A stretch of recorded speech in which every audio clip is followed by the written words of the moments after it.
నమస్తే అండి, ఎలా ఉన్నారు అందరూ? బాగున్నారా? నేనైతే బాగున్నానండి.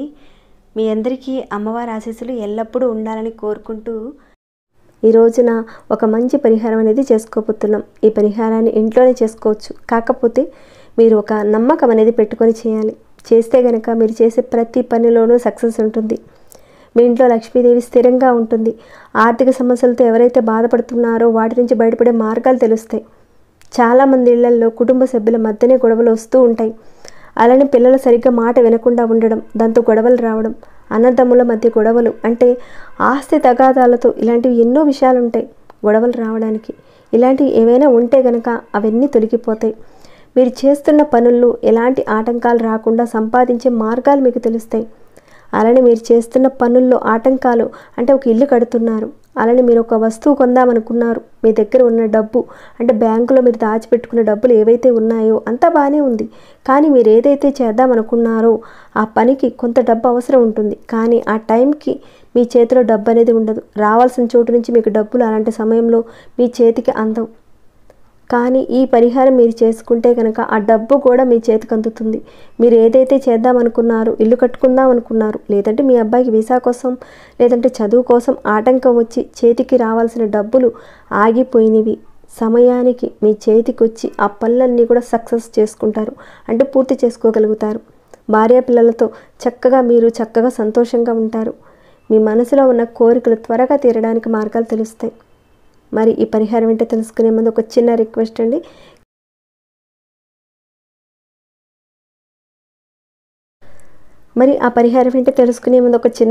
అండి. కనీసం వీడియోని చూసేవారు ఒక చిన్న లైక్ చేయడం మాత్రం అసలు మర్చిపోకండి. మీరు చేసే ఒక చిన్న లైక్ వల్ల నాకు కాస్త ఎంకరేజ్మెంట్గా ఉంటుంది. అలానే ఈ వీడియో 10 మందికి రీచ్ అవుతుంది. మీరు ఏ రకంగా చూస్ చేసుకోగలుగుతారో అలానే వాళ్ళు కూడా చూసి లబ్ధి పొందుతారు. మొదటిసారిగా ఎవరైనా చూస్తుంటే కనుక ఛానల్కి వచ్చి, మన ఛానల్లో అనేక రకాలైన సమస్యలకు తగ్గ పూజలు, పరిహారాలు ఉన్నాయి. ఒకసారి మీరు ఛానల్లోకి వెళ్ళి చూసి మీ సమస్యకు తగ్గ ఏదైనా పూజను కానీ పరిహారాన్ని కానీ ఎంచుకొని ప్రయత్నం చేయండి. మీకు వచ్చిన రిజల్ట్ నాతో షేర్ చేసుకోండి. దాంతోపాటు సబ్స్క్రైబ్ కండి, బెల్ బటన్ ప్రెస్ చేయండి, అలానే నోటిఫికేషన్ తప్పకుండా యాక్టివేట్లో పెట్టుకోండి. వీడియో స్కిప్ చేయకుండా ఎండ్ వరకు కనీసం చూడడానికి ప్రయత్నం చేయండి. ఓకేనండి, ఇక మనం వీడియో మాటకి వెళ్ళిపోదాం. మీరు ఈ పరిహారం చేసుకోవడం వల్ల గణపతి యొక్క, అంటే వినాయకుడి యొక్క ప్రసన్నత అనేది మీకు కలుగుతుంది. చాలా విశేషమైన శక్తి కలిగిన పరిహారం ఇది.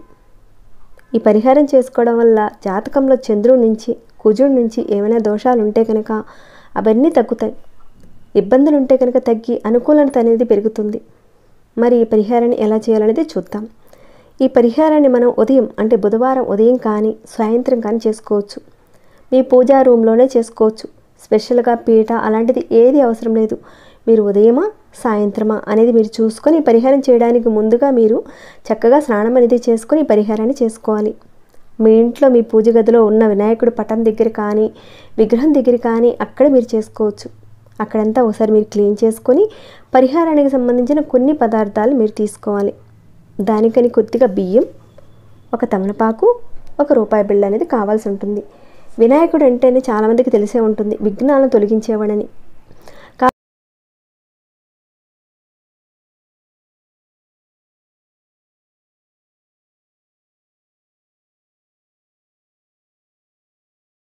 ఖచ్చితంగా అవసరం ఉంటాయి ఈ పరిహారానికి.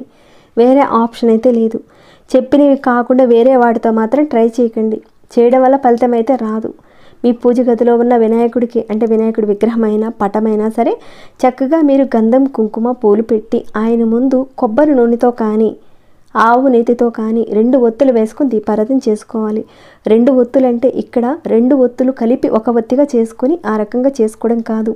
మీరు ఒక్కొక్క ఒత్తి చొప్పున అవిను తెల్లని ఒత్తులను వేసుకొని వాటిని కలపకుండా విడివిడిగా వేసి దీపారాధన చేయాలి.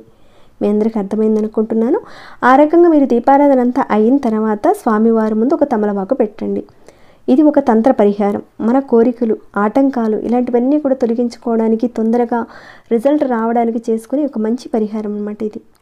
అందుకని మీరు ఒక తమలపాకు తీసుకోండి. అదేను పెద్ద తమలపాకు కాస్త తీసుకోండి, బాగుంటుంది. చేసేటప్పుడు ఎటువైపు మీ మనసు అనేది పెట్టుకోకుండా చేయండి. పూర్తిగా కాన్సంట్రేషన్ పెట్టి చేయండి.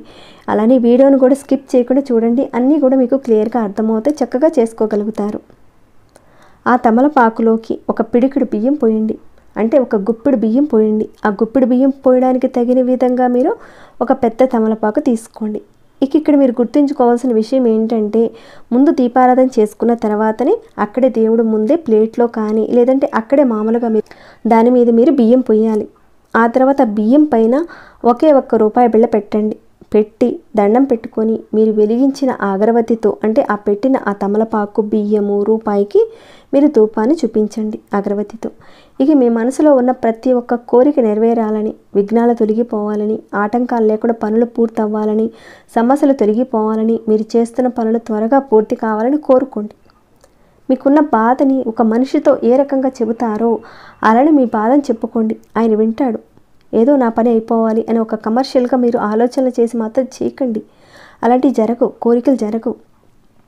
మళ్ళీ మీరు అనుకుంటారు ఎందుకు మాకు రిజల్ట్ రాలేదు అని అనుకుంటారు. మీరు కమర్షియల్గా కాకుండా ఆయన్ని ఇష్టపడి చేయండి, 100% రిజల్ట్ చూస్తారు. ఓకేనండి. తర్వాత మీరు స్వామివారి నామాన్ని, అంటే గణపతి స్వామివారి యొక్క అష్టోత్తర శతనామావళి కానీ ఆ రకంగా మీరు చేసుకోవచ్చు. ఒకవేళ చదవడం రాకపోతే ఓం గం గణపతియే నమః అని అనుకోవడం చేయండి. ఒక 108 సార్లు చేయండి. లేదా ఓం విఘ్నరాజాయ నమః, ఓం గం గణపతియే నమః. ఈ 2 నామాల్లో నుంచి ఏదో ఒక నామాన్ని అనేది మీరు తీసుకొని ఒక 108 సార్లు తలుచుకోండి. మంత్రజపం అంతా అయిపోయిన తర్వాత ఆ పెట్టిన ఆ రూపాయి బిళ్ళ ఉంది కదండి, తమలపాకు మీద పెట్టిన ఆ రూపాయి బిళ్ళ కోసమని మీరు ఒక ఎర్రటి క్లాత్ తీసుకోండి. అది కూడా మీరు కొత్త క్లాతే తీసుకోండి, ఎరుపుదే తీసుకోండి. వేరే ఇతర క్లాత్లు మాత్రం తీసుకోకండి, అంటే ఇతర కలర్స్ని మాత్రం తీసుకోకండి, ఎరుపుదే తీసుకోండి. ఆ రూపాయి బిళ్ళ పెట్టడానికి తగిన విధంగా కాస్త చిన్నపాటి ఎర్రటి క్లాత్ని తీసుకోండి. పెద్దది అవసరం లేదండి, చిన్న ముక్కైనా సరిపోతుంది. దీన్ని ఈ క్లాత్లో పెట్టి మూట కట్టేయండి. కట్టేసిన తర్వాత ఆ మూటని మీ బీరువాలో కానీ లాకర్లో కానీ పెట్టుకోండి.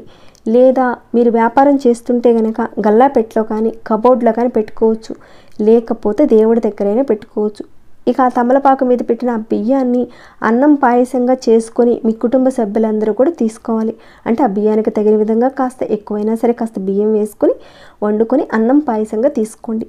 ఈ పరిహారాన్ని కుటుంబంలో ఎవరో ఒకరు చేసినా కానీ అందరికీ వర్తిస్తుంది. ఆకు ఉంది కదా, ఆ ఆకుని, తమలపాకుని ఏదైనా చెట్టు మొదట్లో వేసేయండి.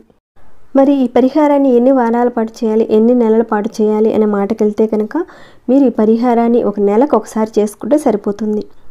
మీరు ఏదైతే గల్లాపెట్టలో కానీ కబోర్డ్లో కానీ పెట్టారు కదండి, క్లాత్లో రూపాయి బిళ్ళను పెట్టి పెట్టారు కదా, దాన్ని మీరు ఒక నెల తర్వాత ఒక బుధవారం రోజున తీసుకువెళ్ళి మీరు ఏదైనా ఒక గుడి హుండీలో వేసేయండి. నెల తర్వాత ఈ మూటను తీసుకువెళ్ళి చేయాలి. మళ్ళీ ఒక బుధవారం రోజున ఇదే రకంగా చేసుకోండి. చాలా అద్భుతమైన పరిహారం అండి, చాలా ఈజీగా ఉండే పరిహారం, ప్రతి ఒక్కరు కూడా చేసుకోగలిగే పరిహారం.